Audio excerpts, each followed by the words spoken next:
ആക്രമണക്കേസിലെ വിധിപ്പകർപ്പ് പുറത്തു വരുമ്പോൾ ഞെട്ടിപ്പിക്കുന്ന പല വിവരങ്ങളും അതിനുള്ളിലുണ്ട്.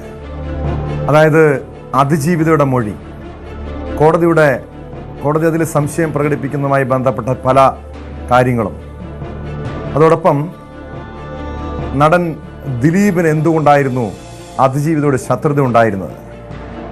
കഴിഞ്ഞ ദിവസം ന്യൂസ് 18 പുറത്തുവിട്ട വിവരങ്ങളിൽ മഞ്ജു വാര്യരുടെ മൊഴിയിൽ ഉൾപ്പെടെ കോടതി ചില അവിശ്വാസം പ്രകടിപ്പിച്ച കാര്യമുണ്ട്. ഇതിപ്പോൾ അതിജീവിതയുടെ മൊഴിയുമായി ബന്ധപ്പെട്ട ഏറ്റവും പുതിയ വിവരങ്ങളാണ് പുറത്തു വരുന്നത്. രഞ്ജിത്ത് രാമചന്ദ്രനിലേക്ക് കൂടി. രഞ്ജിത്ത്, ഇവിടെ ഈ അതിജീവിത മുഖ്യശത്രു ദിലീപാണെന്ന് കോടതിയിൽ പറയുന്നു. അതുകൊണ്ടാണ് തന്നെ ആക്രമിച്ചതെന്ന് വ്യക്തമാക്കുന്നു. പ്രോസിക്യൂഷൻ അതുമായി ബന്ധപ്പെട്ട തെളിവുകൾ ഓരോന്നും കോടതിയിൽ സമർപ്പിച്ചിരുന്നു. പക്ഷെ അത് കോടതിക്ക് അത്ര വിശ്വാസയോഗ്യമായി കോടതി കണ്ടില്ല. മാത്രമല്ല, ദിലീപിനെ പൂട്ടണമെന്ന ഒരു വാട്സാപ്പ് ഗ്രൂപ്പ് ഉണ്ടാക്കിയത്, അത് പ്രോസിക്യൂഷൻ ഉന്നയിച്ച പ്രധാനപ്പെട്ട വാദം അതിന് പിന്നിൽ ദിലീപ് തന്നെ എന്നാണ്. പക്ഷേ ഇക്കാര്യങ്ങളിലും കോടതിക്ക് എന്തെങ്കിലും ഒരു പൂർണ്ണമായും ആ വാദത്തെ വിശ്വാസത്തിലെടുത്തില്ലെന്നാണോ മനസ്സിലാക്കേണ്ടത്? കാരണം ഷോൺ ജോർജ് ഉൾപ്പെടെയുള്ളവരെ എന്തുകൊണ്ട് വിസ്തരിച്ചില്ല എന്നൊരു ചോദ്യം കൂടി ഉന്നയിക്കുന്നുണ്ടല്ലോ കോടതി. നമുക്ക് അതിജീവിതയുടെ മൊഴിയുമായി ബന്ധപ്പെട്ട വിശദാംശം ഓരോ നിമിഷത്തിലും നമ്മളെ ഏട്ടൻ ഇങ്ങനെ നാറിക്കൊണ്ടിരിക്കുകയാണ്. വേറെ ഒന്നുമല്ല, ഏട്ടൻ ഇതിലും നല്ലത് എന്ന് പറഞ്ഞാൽ ജയിലിൽ പോയി കിടക്കുന്നതായിരുന്നു. അതായത് എന്തൊരു നാറ്റാണ് നാറുന്നത്. അതിജീവിതയുടെ മൊഴിപ്പകർപ്പും അതുപോലെ തന്നെ എന്ന് പറഞ്ഞു കഴിഞ്ഞാൽ സ്വന്തം ഭാര്യയുടെ മൊഴിപ്പകർപ്പും മുൻ ഭാര്യയുടെ മൊഴിപ്പകർപ്പും ഇതെല്ലാം കൂടി വെളിയിൽ വരുമ്പോൾ നമ്മൾ ഏട്ടന് തന്നെ താങ്ങാൻ കഴിയുമെന്നാണ് എൻ്റെ ഒരു സംശയം. ഏട്ടൻ നല്ല രീതിയിൽ ഇപ്പോഴെന്ന് പറഞ്ഞാൽ താഴ്ന്നുകൊണ്ടിരിക്കുകയാണ്. ഇനി ജീവിതത്തിൽ ഏട്ടൻ കയറി വരുമെന്ന് എനിക്ക് തോന്നുന്നില്ല. ഏട്ടൻ ഇപ്പം ഏറ്റവും നല്ലത് എന്താണെന്നറിയാം, എവിടെയെങ്കിലും പോയിട്ട് ഒളിച്ചിരിക്കുന്ന അന്ന് ഈ സിനിമാ കാര്യങ്ങളും ഇതൊക്കെ വിട്ടതിന് ശേഷം ഒരു പടം പോലും ഇനി ഇയാളെ വിജയിപ്പിക്കാൻ പോകുന്നില്ല. അതുപോലെ തന്നെ ഇയാളുടെ സ്വഭാവത്തിന്റെ എല്ലാം നമ്മളിപ്പോൾ പുറത്ത് കാണാൻ തുടങ്ങുകയാണ്. ഇയാളുടെ സ്വഭാവ വൈകൃതങ്ങളാണെന്നാണ് എനിക്ക് പറയാനുള്ളത്. അതായത് ആദ്യം മുതൽ ഇയാൾ ചെയ്ത ചില കാര്യങ്ങളുണ്ട്. ആദ്യം ഒരു പെണ്ണിനെ കല്യാണം കഴിക്കുന്നു, അത് കഴിഞ്ഞ ശേഷം മഞ്ജു വാര്യരെ കല്യാണം കഴിക്കുന്നു, പിന്നീട് എന്ന് പറഞ്ഞു കഴിഞ്ഞാൽ കാവ്യ മാധവനെ കല്യാണം കഴിക്കുന്നു. അങ്ങനെ ഇയാളുടെ ജീവിതം തന്നെ എന്ന് പറഞ്ഞാൽ ഒരുപക്ഷെ ഒരു കല്യാണ രാമനാകുകയാണോ ലക്ഷ്യം എന്ന് പോലും തോന്നിപ്പോകുന്ന തരത്തിലുള്ള ഒരു ജീവിതമാണ്. ഏതായാലും ഇപ്പോഴും അതിജീവിത പറയുന്ന ഒരു കാര്യമുണ്ട്. അതായത് നമ്മുടെ പേട്ടൻ പലപ്പോഴും കാവ്യ മാധവനുമായിട്ടുള്ള റൂമിലേക്ക് വരുമ്പോൾ അവരുടെ പ്രൈവസിക്ക് വേണ്ടിയിട്ട് ഞാൻ ഒഴിഞ്ഞു കൊടുക്കും. ഒരു അവിഹിതം കാരണം എന്ന് പറഞ്ഞു കഴിഞ്ഞാൽ എത്ര കുടുംബ തകർന്നത്, എന്തൊക്കെ പ്രശ്നങ്ങളാണ് ഇവിടെ ഉണ്ടായത്, എത്ര പേരാണ് ഇതിന്റെ പേരിൽ കണ്ണീര് കുടിച്ചത്. അതുപോലെ തന്നെ ഒരു യുവതിക്കാണെങ്കിൽ എന്ന് പറഞ്ഞാൽ അവരുടെ ജീവിതകാലം മുഴുവൻ മറക്കാൻ കഴിയാത്ത ഒരു ട്രോമയിലേക്ക് കൊണ്ട് എത്തിച്ചില്ലേ. അതാണ് ഇവിടെ ഒരു അഭിഹിതം കൊണ്ട് നടന്നത്. അതായത് ഈ കാവ്യ മാധവൻ എന്ന് പറയുന്ന ആ ഒരു സ്ത്രീയും അതുപോലെ ദിലീപ് എന്ന് പറയുന്ന ഒരു സ്ത്രീയും, പിന്നെ ഞാൻ പറഞ്ഞല്ലോ ഇതിൽ കാവ്യ മാധവന്റെ വീട്ടുകാർക്ക് വരെ നല്ല രീതിയിലുള്ള കൈയുണ്ട്, ഇല്ലാന്ന് ഒരിക്കലും നമുക്ക് പറയാൻ കഴിയില്ല. അമ്മാതിരി പോകൃത്തരമാണ് ഇവരെല്ലാവരും കാണിച്ചത് എന്നാണ് എനിക്ക് പറയാനുള്ളത്. അമ്മയ്ക്കും അച്ഛനും വേണമെങ്കിൽ തിരുത്താമായിരുന്നോ, മോളെ അവനെ വേണ്ട, നീ വേറെ ആരെങ്കിലും പിടിച്ചോ, അത് എന്താണെന്ന് വെച്ചാൽ അമ്മക്കൊരു പ്രശ്നമാകും. അത് മാത്രവുമല്ല, മഞ്ജു വാര്യരുടെ ഭർത്താവാണ്, അല്ലെങ്കിൽ നമുക്ക് വേണ്ടപ്പെട്ട ഒരാളുടെ ഭർത്താവാണ് എന്നൊക്കെ പറഞ്ഞിട്ട് അച്ഛനും അമ്മമാർക്കും വേണമെങ്കിൽ തിരുത്താമായിരുന്നു.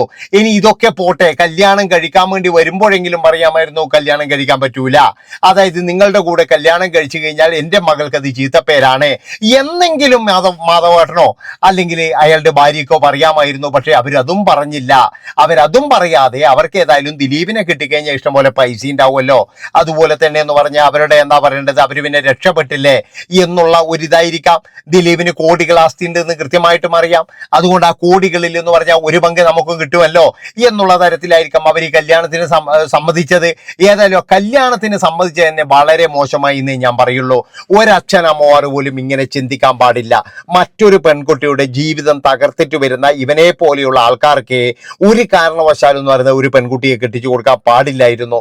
ഏതായാലും കല്യാണം കഴിച്ചതിന് ശേഷം എന്ന് പറഞ്ഞു കഴിഞ്ഞാൽ ആ പെണ്ണ് സമാധാനത്തിൽ ഇരുന്നിട്ടുണ്ടോ? നിങ്ങളൊന്ന് ആലോചിച്ച് നോക്കണം. എപ്പോഴെങ്കിലും അത് സമാധാനത്തിൽ ഇരുന്നിട്ടുണ്ടോ? അന്ന് മുതൽ തുടങ്ങിയ കഷ്ടകാലമല്ലേ. എന്തൊക്കെ നാണം കെട്ട പരിപാടികളാണ്, എന്തൊക്കെ നാണക്കേടുകളാണ് സഹിച്ചിരിക്കുന്നത്. ആലോചിച്ച് നോക്കണം നിങ്ങൾ, എത്രമാത്രം ഇപ്പോഴൊരു വിലയും ഇല്ലാതെ, അതായത് ഒരാൾ പോലും മൈൻഡ് ചെയ്യുന്നുണ്ടോ? ഒരാൾ മൈൻഡ് ചെയ്യുന്നുണ്ടോ? ഇപ്പോൾ ദിലീപിന്റെ ഭാര്യ എന്നുള്ള നിലയിൽ എവിടെയെങ്കിലും പോയി കഴിഞ്ഞാൽ ഒരു സീറ്റുണ്ടോ? എവിടെയെങ്കിലും ഒന്ന് കയറി ചെല്ലാൻ കഴിയോ? കയറി ചെല്ലാൻ കഴിയില്ല. കാരണം എന്താ വെച്ചാൽ മലയാളി സമൂഹം അവർക്ക് കൊടുക്കുന്നൊരു വിലയുണ്ട്. ആ ഒരു വില എന്ന് പറഞ്ഞാൽ വട്ടപൂജ്യമാണ്. ഓട്ടക്കാലണയുടെ വിലയാണ് ഇപ്പോഴും ദിലീപിനും ദിലീപിന്റെ കുടുംബത്തിനും കൊടുക്കുന്നത്. മനസ്സിലാക്കുന്നത്. കാരണം എന്താണെന്ന് വെച്ച് കഴിഞ്ഞാൽ അത് ഈ ദിലീപ് എന്ന് പറയുന്നവന്റെ കയ്യിലിരിപ്പ് തന്നെയാണ്. എനിക്ക് ഏതായാലും ഒരു കാര്യം നിങ്ങൾ മനസ്സിലാക്കണം. ശരിയാണ്, ജയിലിൽ നിന്നും ഇറങ്ങി അയാൾ വീട്ടിൽ മര്യാദയ്ക്ക് പോയില്ലേ. അതിനുശേഷം എന്ന് പറഞ്ഞു കഴിഞ്ഞാൽ ഇപ്പോൾ വിചാരണ കോടതി അയാളെ വെറുതെ വിട്ടപ്പോഴേ അയാൾ വന്ന് ദൈവത്തിന് നന്ദി എന്നല്ല പറഞ്ഞത്. അയാൾ വന്നിട്ട് പറഞ്ഞത് എന്താണെന്ന് വെച്ച് കഴിഞ്ഞാൽ മഞ്ജു വാര്യറാണ് എന്നെ ഇട്ടുകൊടുത്തത്. അതായത് എല്ലാവരും അങ്ങ് മഞ്ജു വാര്യരെ ആക്രമിക്കുമെന്നാണ് ഈ പഹയൻ വിചാരിച്ചത്.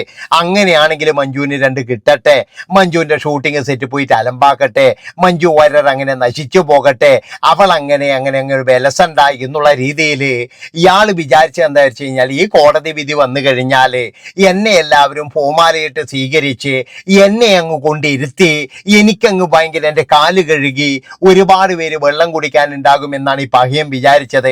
അതിനു വേണ്ടിയിട്ടാണ് പോകുന്ന പോകിൽ എന്നാൽ കിടക്കട്ടെ, മഞ്ജു വാര്യർക്കിട്ടൊരു കൊട്ടെ, എല്ലാവരും പോയിട്ട് മഞ്ജുവിൻ്റെ കാറ് തല്ലി പൊളിക്കോ അല്ലെങ്കിൽ വേറെ എന്തെങ്കിലും ചെയ്താലോ എന്ന് കരുതിയിട്ട് ആ മനുഷ്യനെ അറിഞ്ഞും കൊണ്ടിട്ട് കൊടുത്തത് തന്നെയാണ്, അല്ലാതെ വേറെയൊന്നും അല്ല.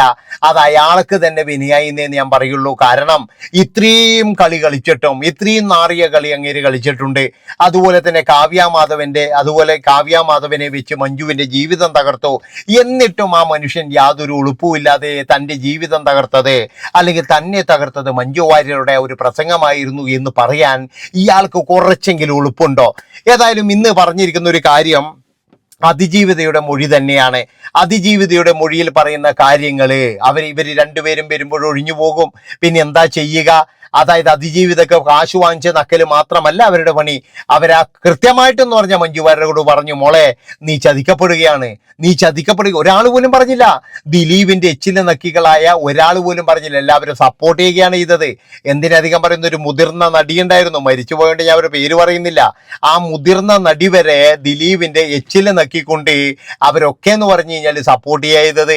ഇവിടെയുള്ള പല നടന്മാരും മുഴുവൻ സപ്പോർട്ട് ചെയ്തപ്പോഴേ നിന്റെ പൈസ എനിക്ക് വേണ്ട, നിന്റെ സിനിമ എനിക്ക് വേണ്ട എന്ന് പറഞ്ഞ് ആ ചതിക്ക് ഞാൻ കൂട്ടു നിൽക്കത്തില്ല എന്ന് പറഞ്ഞിട്ട് നേരെ പോയിട്ട് അതായത് ഇയാളുടെ ഭാര്യയോട് പറഞ്ഞു, നിങ്ങൾ ചതിക്കപ്പെട്ടുകൊണ്ടിരിക്കുകയാണ്. അതായത് നിങ്ങളുടെ ഭർത്താവ് വിദേശത്ത് ചെയ്യുന്ന വൃത്തികേടുകൾ ഇതാണ് എന്നൊക്കെ കൃത്യമായിട്ട് പറഞ്ഞപ്പോഴാണ് പാവം മഞ്ജു വാര്യർ ഇത്രയും കാര്യങ്ങളുണ്ടോ എന്ന് വരെ അറിഞ്ഞത്. അതുവരെ എന്ന് പറഞ്ഞാൽ ഇവർ ശരിക്കും പറ്റിക്കുകയല്ലേ. അതായത് ദിലീപിന്റെ ആഗ്രഹം എന്താണെന്ന് വെച്ചാൽ മഞ്ജു വാര്യർ അറിയാതെ ഈ ബന്ധം ഇങ്ങനെ അങ്ങ് കൊണ്ടുപോകണം എന്ന് തന്നെയാണ്.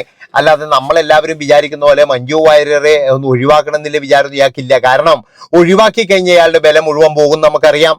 അപ്പൊ ഈ ദിലീപ് എന്ന് പറയുന്നവൻ ശരിക്കും പറഞ്ഞ ഒരു നല്ല മനുഷ്യനാണോ എന്ന് ചോദിച്ചു കഴിഞ്ഞാൽ ഒരിക്കലും നല്ല മനുഷ്യനല്ല. അയാൾ വളരെയധികം മോശപ്പെട്ട ഒരു വ്യക്തി എന്നേ പറയാൻ കഴിയുള്ളൂ. അത്രത്തോളം മോശമാണ് ആ മനുഷ്യൻ എന്ന് മാത്രമേ ഞാൻ പറയുള്ളൂ. എന്തുകൊണ്ടാ? അയാളുടെ കയ്യിലിരിപ്പ്, അയാളുടെ സ്വഭാവം, അതുപോലെ തന്നെ അയാൾ ചെയ്യുന്ന കാര്യങ്ങൾ, ഇതൊക്കെ എന്ന് പറഞ്ഞു കഴിഞ്ഞാൽ അയാൾക്ക് തന്നെ വിനയായിട്ട് വന്നു. അയാൾക്ക് ഇപ്പോഴും എന്ന് പറഞ്ഞു കഴിഞ്ഞാൽ എന്തെങ്കിലും ഒരു വിലയുണ്ടോ? സ്വന്തം നാട്ടിലുള്ള അമ്പലത്തുനിന്ന് വരെ അയാൾ ഒഴിവാക്കിയില്ലേ? അയാൾ ചെയ്തൊരു ക്രൂരതയ്ക്കുള്ളൊരു ഫലമാണത്. അതാണ് നിങ്ങൾ മനസ്സിലാക്കേണ്ടത്. അതായത് ഈ സിനിമയിൽ ഗുണ്ടകളെ കൊണ്ടുവന്നത് വരെ ഇയാളാണ്. ഗുണ്ടാ സംഘങ്ങളുമായിട്ടുള്ള ബന്ധങ്ങൾ ഇവിടെയുള്ള ഒരുപാട് സിനിമാക്കാർക്കുണ്ട്. ഗുണ്ടാ സംഘങ്ങളുമായിട്ടുള്ള ബന്ധങ്ങൾ ഇത് തന്നെ മലയാള സിനിമയെ നശിപ്പിക്കും. തിലകന്റെ ശാപവും ഇതിൻ്റെ അകത്തുണ്ട് കൃത്യമായിട്ട്. അതായത് തിലകൻ നല്ല രീതിയിൽ എന്ന് പറഞ്ഞാൽ ഈ ദിലീപ് എന്ന് പറയുന്നവന്റെ സ്വഭാവത്തെ പറ്റിയിട്ട് ഇനി മുന്നേയും പറഞ്ഞിട്ടുണ്ട്. പക്ഷെ അന്നൊക്കെ എന്ന് പറഞ്ഞ എല്ലാവരും ഞാൻ പറഞ്ഞല്ലോ പൈസേന്റെ അധികാരം വെച്ചിട്ടാണ് ദിലീപ് ഇത്രയും നാൾ പോയത്. ഇപ്പോഴേ ഓരോരോ മൊഴിപ്പകർപ്പുകളും കാര്യങ്ങളും വരുമ്പോഴേ ഓരോ ദിവസവും എന്ന് പറഞ്ഞു കഴിഞ്ഞാൽ ദിലീപ് താഴേക്ക് പോയിക്കൊണ്ടിരിക്കുകയാണ്. അതായത് ആ മനുഷ്യനെ ഉയർന്നു വരണമെങ്കിൽ വലിയ പാടാന്ന് മക്കളെ. അത്രത്തോളം നാണം കെട്ടിട്ടാണ് ഇപ്പോഴും പോയിക്കൊണ്ടിരിക്കുന്നത്. ഏതായാലും എനിക്ക് പറയാനുള്ളത്, മറ്റൊരു പെണ്ണിന്റെ ജീവിതം ചവിട്ടി അരച്ച് വേറൊരു പെണ്ണിന്റെ ജീവിതം കൊടുക്കാം എന്ന് പറയുന്ന ദിലീപ് ശരിക്കും പറഞ്ഞു കഴിഞ്ഞാൽ പെട്ടുപോയിരിക്കുകയാണ് ഇപ്പോഴേ. അതായത് തിരിച്ചു വരാൻ കഴിയാത്തത്ര ഒരു കുടുക്കിലേക്ക് പെട്ടുപോയി എന്നേ ഞാൻ പറയുള്ളൂ. ഏതായാലും ഇത്രയും പറഞ്ഞുകൊണ്ട് ഈ ഒരു വീഡിയോ ഇവിടെ വെച്ച് വൈൻഡപ്പ് ചെയ്യാൻ. അടുത്ത വീഡിയോ ആയിട്ട് വരാം. നീതി കിട്ടുന്നത് വരെ നമുക്ക് കൂടെ നിൽക്കണം. നീതി വേണം നമുക്ക്. നീതി കിട്ടിയിട്ടേ നമ്മൾ ഇവിടുന്ന് പോകൂ. നന്ദി, നമസ്കാരം.